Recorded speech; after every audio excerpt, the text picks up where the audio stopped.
мына башчыларыңыздын қазір мен өзі түсініп отырмын ба, бір отырмын. А?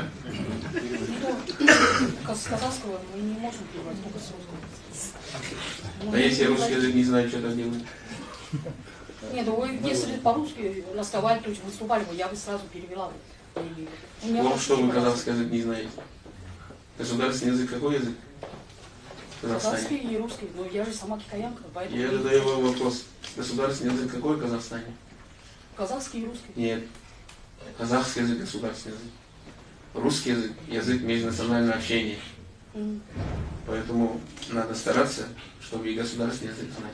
Есть же люди, которые знают. Я вот, можете переводить. Я вчера, позавчера, вместе с госсекретарем мы были в Назарбаеве интеллектуальной школе.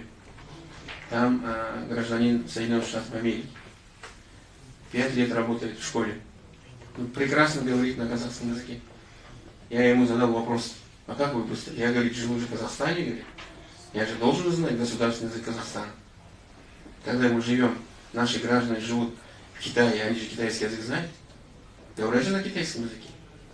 Когда наши граждане живут в Соединенных Штатах Америки, тоже говорят на английском языке. Потому что надо уважать ту страну, где ты живешь, где ты работаешь.